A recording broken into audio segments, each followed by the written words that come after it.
Bénédiction. Bienheureux, celui qui patiemment supporte ses peines, car il trouvera, dans sa propre mansuétude, la force de continuer à porter sa croix tout au long du chemin de son évolution. Béni, celui qui supporte l'humiliation avec humilité et qui sait pardonner à ceux qui l'ont offensé, car je le justifierai. Mais, malheur à ceux qui jugent les actions de leurs frères, car à leur tour ils seront jugés. Béni, celui qui, obéissant aux premiers préceptes de la loi, même par-dessus tout ce qui a été créé. Béni, celui qui me permet de juger sa cause, juste ou injuste. Béni, celui qui s'humilie sur la terre, car je l'exalterai dans l'au-delà. Bienheureux celui qui pardonne, car je lui pardonnerai. Bienheureux, celui qui est calomnié, car je témoignerai de son innocence. Bienheureux, celui qui rend témoignage de moi, car je le bénirai. Et celui qui est désavoué pour pratiquer ma doctrine, je le reconnaîtrai. Bienheureux ceux qui, tombant et se relevant, pleurent et me bénissent, et qui, blessés par le propre frère, me font confiance au plus profond de leur cœur. Ces petits et ces affligés, déchirés, m'émancés, pour cela, forts d'esprit, sont vraiment mes disciples. Bienheureux celui qui bénit la volonté de son Seigneur, bienheureux celui qui bénit sa propre amertume, en sachant qu'elle lavera ses tâches, car celui-là affirme ses pas pour escalader la montagne spirituelle. Tous attendent la lumière d'un jour nouveau, l'aube de la paix qui sera le commencement d'une meilleure époque. Les opprimés attendent le jour de leur libération, pendant que les malades espèrent un baume qui leur rende la santé, la force et le bonheur. Bienheureux ceux qui savent attendre jusqu'au dernier instant, parce qu'il leur sera largement rendu tout ce qu'ils ont perdu. Je bénis cette attente, parce qu'elle est la preuve de leur foi en moi. Bienheureux les fidèles, bénis ceux qui restent forts jusqu'à la fin des épreuves.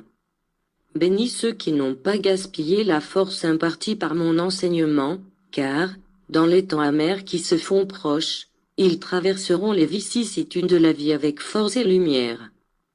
Bénis ceux qui me bénissent sur l'autel de la création, et ceux qui savent recevoir humblement les conséquences de leurs fautes, sans les attribuer à des châtiments divins. Bénis ceux qui savent accomplir ma volonté et accepter leurs épreuves avec humilité. Tous ceux-là m'aimeront. Exhortation pour le développement. Bénis ceux qui, avec humilité et foi, m'adressent des pétitions pour le progrès de leur esprit, car ils recevront ce qu'ils sollicitent de leur Père. Bénis ceux qui savent attendre, parce que ma charité viendra à leurs mains au bon moment. Apprenez à demander et aussi à attendre, en sachant que rien n'échappe à ma charité. Confiez dans le fait que ma volonté se manifestera dans chacune de vos nécessités et épreuves. Bénis ceux qui rêvent d'un paradis de paix et d'harmonie. Bénis ceux-là qui ont méprisé et vu avec indifférence les banalités du superflu, les vanités et les passions qui ne font aucun bien à l'homme, et moins encore à l'esprit. Bénis ceux qui se sont écartés des pratiques fanatiques qui ne mènent à rien, et éloignés des croyances antiques et erronées, pour embrasser la vérité absolue, nue et propre. Je bénis ceux qui renoncent au monde de l'extérieur, pour entrer dans la méditation, dans l'amour et la paix intérieure, parce qu'ils comprennent que ce n'est pas le monde qui donne cette paix, mais qu'ils peuvent la trouver à l'intérieur d'eux-mêmes. Soyez bénis, vous à qui la vérité n'inspire aucune peur ni scandale, parce que, certes, je vous dis que la lumière jaillira, comme une cascade, sur votre esprit pour assouvir, éternellement, votre soif de lumière.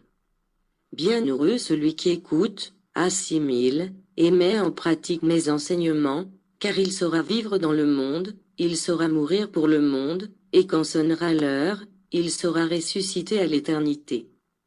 Bénis celui qui s'approfondit dans ma parole, parce qu'il est parvenu à comprendre la raison de la douleur, le sens de la restitution et de l'expiation et, au lieu de désespérer ou de blasphémer, et d'augmenter ainsi sa tristesse, se lève plein de foi et d'espoir pour lutter, afin que le poids de ses fautes s'allège de jour en jour, et que son calice soit moins amer.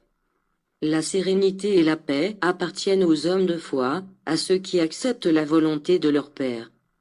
Votre progrès, ou évolution, vous permettra de trouver ma vérité et de ressentir ma présence divine, tant dans le spirituel que dans chacune de mes œuvres. Alors, je vous dirai, bienheureux ceux qui savent me voir partout, parce que ce sont ceux qui m'aimeront vraiment. Bienheureux ceux qui savent me sentir avec l'esprit et même au travers de leur matière, parce qu'ils ont sensibilisé tout leur être, ceux qui se sont vraiment spiritualisés. Vous savez que, depuis mon trône élevé, j'enveloppe l'univers dans ma paix et dans mes bénédictions. Tout est béni par moi à toute heure, et en tout instant. Aucune malédiction ou abomination n'a, ni ne jaillira jamais de moi pour mes enfants.